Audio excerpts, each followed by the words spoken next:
Janeiro de 1965. Um caminhão militar especial atravessa a estepe do Cazaquistão, transportando uma carga igualmente especial, uma ogiva nuclear, um impressionante mecanismo explosivo com quase 1 metro de diâmetro e 3 metros de altura. Essa viagem e os eventos subsequentes foram meticulosamente planejados por um longo período. O dia foi selecionado com base nas condições ideais, conforme previsto pelos meteorologistas. E então, o caminhão para, e a ogiva nuclear é cuidadosamente e lentamente retirada, para depois ser colocada em um poço previamente perfurado. Isso leva várias horas. A profundidade do poço chega a 178 metros. Mas ainda assim, a bomba chega ao fundo, e então começa a contagem regressiva até a manhã seguinte. O tempo passa devagar, aproximando gradualmente a hora da explosão. E então, finalmente, restam apenas 5 segundos. 4, 3, 2, 1. De manhã, às 5 horas, 59 minutos e 59 segundos, pelo horário de Greenwich. A carga foi detonada, gerando uma explosão de cerca de 170 quilotons, 8 vezes maior que a de Hiroshima. Em agosto de 1945, o estrondo foi simplesmente ensurdecedor. 2,5 segundos após a detonação, começou a se formar uma nuvem de gases incandescentes, e 5 minutos depois ela atingiu uma altura de 4.800 metros. Além dos gases, a explosão lançou 10.300.000 toneladas de solo a uma altura de 950 metros e as dispersou em poeira. Foi assim que surgiu a cratera gigante com 430 metros de diâmetro e 100 metros de profundidade. Apesar da magnitude da explosão, poucas pessoas a conhecem ou sabem que seu resultado foi um lago singular. Vamos descobrir agora o porquê disso tudo. Mas antes, um café.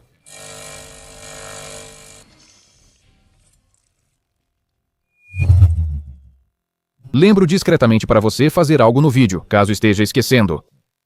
Então, o teste nuclear soviético chamado Projeto Chagan foi realizado em janeiro de 1965 no campo de testes de Semipalatinsk, no Cazaquistão. Ele fez parte do programa Explosões Nucleares para a Economia Nacional, no qual buscavam maneiras pacíficas e economicamente vantajosas de usar armas nucleares. O local foi escolhido intencionalmente. O campo de testes nucleares deveria estar o mais distante possível das pessoas, essencialmente no deserto. Um local adequado foi encontrado no Cazaquistão, uma estepe deserta, e o assentamento mais próximo, a cidade de Semipalatinsk, que hoje se chama Semei, ficava a 130 quilômetros de distância. Por ser o primeiro experimento desse tipo na União das Repúblicas Socialistas Soviéticas, cientistas tiveram que cumprir exigências especiais. A principal delas era que a quantidade de resíduos radioativos liberados durante a explosão deveria ser mínima, porque junto com o solo seriam lançados à superfície da Terra produtos da decomposição radioativa. Isso foi em 1965 e as pessoas já entendiam bem do que as bombas nucleares eram capazes. O local escolhido para o campo de testes foi o leito seco do rio Chagan, onde a União Soviética pretendia criar um lago desviando parte da água do rio, e de fato conseguiram formar o lago. Eu nunca tinha visto um espetáculo tão bonito de uma explosão nuclear antes, embora já tivesse presenciado muitas explosões nucleares no ar, lembrou depois Ivan Truchin, o chefe do projeto. É preciso amar muito explosões nucleares para apreciar sua beleza, mas não é disso que falamos agora. Cerca de 50 dias após a detonação, quando a nuvem de poeira se dissipou, começaram os trabalhos no local. Era necessário criar e levar até a cratera um canal para o escoamento das águas das cheias. Urgência na ação. A explosão ocorreu em janeiro e já era março, o que significava que a enchente estava próxima. Para cavar o canal, usaram máquinas pesadas e explosões convencionais, não nucleares. Cerca de algumas centenas de pessoas trabalharam na obra, embora o número exato seja desconhecido. Segundo alguns dados, eram 180 pessoas, segundo outros, 300. Porém, com o esforço de todos, conseguiram finalizar no prazo. Quando a enchente chegou, só restava explodir a barreira entre o rio e o canal, e a água do rio Chagan correu para a cratera. A água entrava na cratera a uma taxa de 2.000 metros cúbicos por minuto, enchendo-a ainda mais rápido do que o esperado. No terceiro dia, o volume de água na cratera era de 3 milhões de metros cúbicos, chegando a 8 milhões após alguns dias. Além disso, formou-se ao lado um reservatório externo com volume de 12 milhões de metros cúbicos. Você pode querer perguntar, para quê? O objetivo era claro, os cientistas soviéticos desejavam aprender a criar reservatórios de forma rápida. De acordo com eles, as crateras das explosões nucleares serviriam como reservatórios convenientes, sendo sua criação muito relevante para a Ásia Central. Bem, sabe, o clima é seco e quente, no verão os rios secam e falta água. Nesses reservatórios criados por explosões nucleares, as águas das nascentes seriam acumuladas na primavera. Uma pequena superfície de evaporação e o fundo vitrificado permitiriam conservar a água para irrigação, pecuária, consumo e banho. Para o Cazaquistão, planejava-se a criação de cerca de 40 reservatórios artificiais, com um volume total de 120 a 140 milhões de metros cúbicos. E tudo estaria bem, só que os cientistas não deram a devida importância aos problemas de radiação. Atualmente, até a ideia de explosões nucleares no próprio território parece absurda. Porém, para os cientistas dos anos 60, essa parecia uma ótima solução. Só de pensar no lema desse projeto, átomo pacífico em cada lar. Após a criação das armas nucleares, a União das Repúblicas Socialistas Soviéticas entrou para o clube nuclear e começou a desenvolver bombas atômicas mais potentes, submarinos nucleares e outros meios militares para garantir a segurança do país. Desde o início desses projetos, os cientistas soviéticos sugeriram à liderança ampliar as pesquisas e analisar detalhadamente o uso pacífico da energia atômica. Iosif Stalin acreditava que, até o sucesso do primeiro teste nuclear, outros projetos deveriam ser adiados. Como resultado, a primeira explosão no campo de testes de Semipalatinsk ocorreu em 29 de agosto de 1949. Isso indicava que os Estados Unidos da América não detinham mais o monopólio das armas nucleares, permitindo aos cientistas soviéticos se dedicarem a outras aplicações da energia atômica. Após o desenvolvimento da teoria e a apresentação do respectivo relatório, Stalin assinou, em 16 de maio de 1950, uma resolução especial sobre pesquisas científicas, projetos e trabalhos experimentais para o uso da energia atômica para fins pacíficos. Aliás, foi essa resolução que deu início aos trabalhos de construção, em Obninsk, da primeira usina nuclear do mundo. O documento especificava não apenas a construção da usina, mas também a necessidade de estudar separadamente a possibilidade de realizar trabalhos explosivos com cargas nucleares. Após vários eventos e testes, foi lançado o programa Explosões Nucleares para a Economia Nacional, que já mencionei hoje. Aqui está uma foto da maior explosão dentre as 124 realizadas pela União Soviética. De qualquer forma, vamos voltar ao nosso lago. No filme documental soviético sobre a criação do lago atômico, o narrador informava que, 50 dias após a explosão, o nível de radiação não era uma ameaça. Amostras do solo das áreas e rastros no campo foram coletadas, revelando que o nível de radioatividade havia diminuído para normas seguras. Quem vai discutir com esses fatos? Ademais, amostras de água foram coletadas em diferentes momentos e locais do reservatório experimental. Ela também se mostrou segura para humanos, irrigação de campos e consumo animal. Em 1966, o jornal Izvestia chegou a escrever que havia sido criado um belo lago Chagan com água limpa e transparente. A região se transformou, confiavam tanto no lago que uma pessoa até entrou nele para nadar. Esse homem era Efim Slavsky, o ministro da Engenharia Mecânica Média da União das Repúblicas Socialistas Soviéticas, com quase 70 anos na época. O ministro viveu até os 93 anos e, de acordo com relatos, nunca reclamou de problemas de saúde. Já que o ministro aguentou, deviam testar em outras formas de vida. Depois que apareceu água na cratera, os cientistas tentaram povoar o reservatório criado com diferentes organismos. E bem diferentes, aliás. No lago foram soltos 36 espécies diferentes de peixes, incluindo piranhas trazidas especialmente da Amazônia para isso. Além dos peixes, o lago foi testado com 27 espécies de moluscos, 32 de anfíbios, 11 de répteis, 8 de mamíferos, 42 de invertebrados e quase 150 de plantas aquáticas. Para todos esses testes, uma estação de pesquisa biológica foi instalada aqui. Nenhum dos organismos conseguiu se adaptar. Algumas espécies sobreviveram, mas a cada geração sofriam mutações, transformando-se em algo que apenas remotamente lembrava sua forma original. Depois de algum tempo, 90% dos organismos morreu. Parece que apenas as carpas conseguiram sobreviver e até hoje habitam o lago atômico. Mas, no geral, os experimentos com animais e plantas deram um resultado tão chocante que o projeto foi encerrado.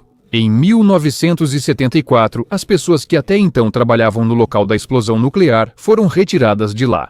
Só depois ficou claro o que os cientistas fizeram ao tentar criar um reservatório usando uma explosão nuclear. Nas margens do lago atômico, caiu uma quantidade tão grande de precipitação radioativa que, mesmo 60 anos após a explosão, este ainda é o lugar mais contaminado do polígono de Semipalatinsk.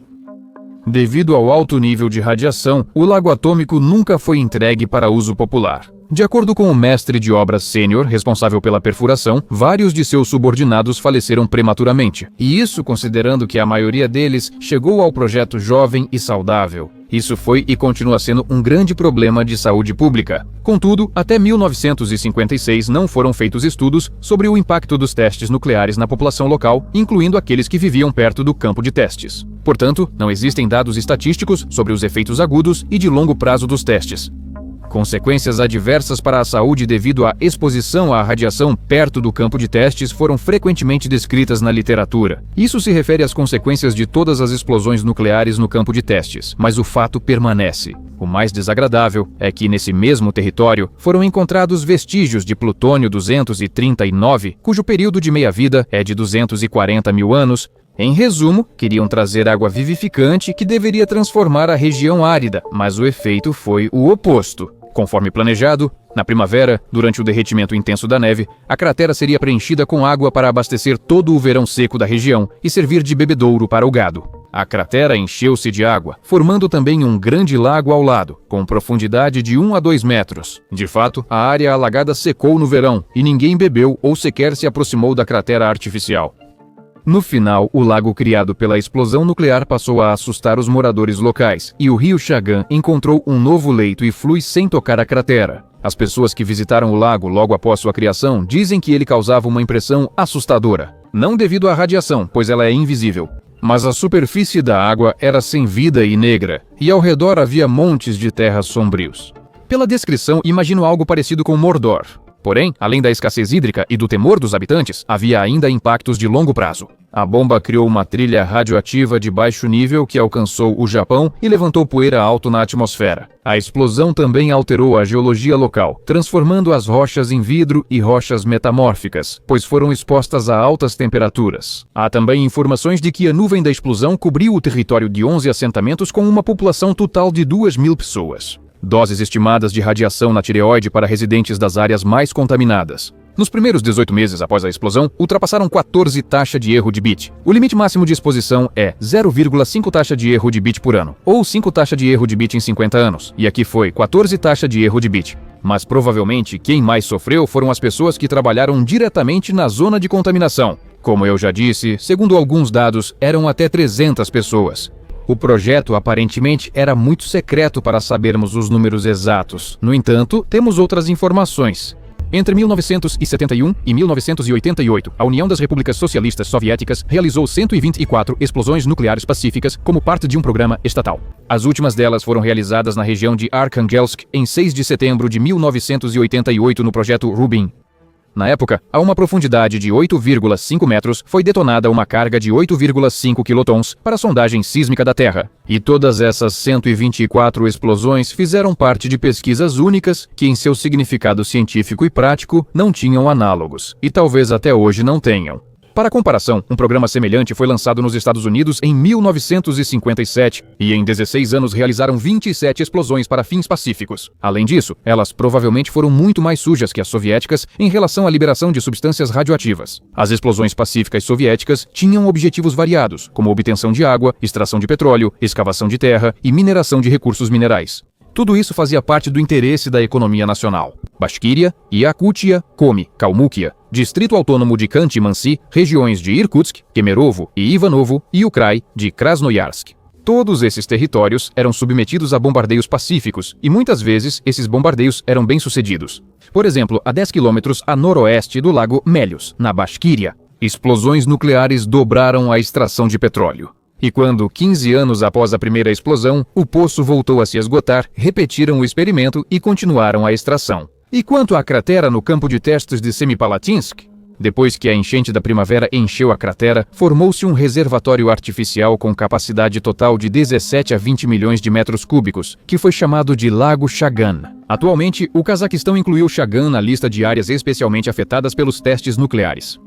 O lago ainda é radioativo, e agora, finalmente estão sendo realizadas pesquisas sobre o quão perigoso ele é para a saúde humana. Apesar de a grama ter crescido ao redor do lago ao longo dos anos, a área continua bastante deserta. Quanto ao nível de radiação no lago, ele é cerca de 100 vezes maior do que os valores permitidos para a água potável. O lago é chamado pelos moradores locais de Atom Call, ou Lago Atômico. O nome não é oficial, claro, mas é muito significativo, por isso usei ele no vídeo. Aliás, lembram que eu disse que só as carpas sobreviveram no lago? Elas são ainda mais radioativas do que a água ao redor. Isso ocorre porque a carpa, um animal oportunista, se alimenta de insetos e grama ao redor do lago, acumulando substâncias contaminantes. Apesar disso, os moradores locais seguem pescando e comendo as carpas. Segundo rumores, algumas delas chegam a crescer mais de 1 metro, embora as autoridades alertem sobre os perigos à saúde. Contudo, o maior risco à saúde humana não são as carpas, mas a zona de descarte de solo ao redor do lago atômico, que se estende por 3 a 4 quilômetros de raio.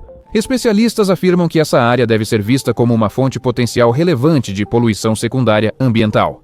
Além disso, essa poluição afeta a qualidade da água, da vegetação e até do ar. Não surpreende que alguns moradores chamem o lago de morto. Quanto à água do rio Chagan, ela normalmente não é usada para beber, mas serve como uma fonte vital de água para o gado em toda a região. E esse também é um problema que pode levar a consequências preocupantes. A água contaminada desencadeia uma reação em cadeia que leva ao acúmulo de metais pesados no corpo humano. As pessoas comem carne de animais de criação e, junto com ela, ingerem involuntariamente todos os elementos nocivos acumulados. É assim que a radiação e suas consequências funcionam. Deixe seu like. Até a próxima!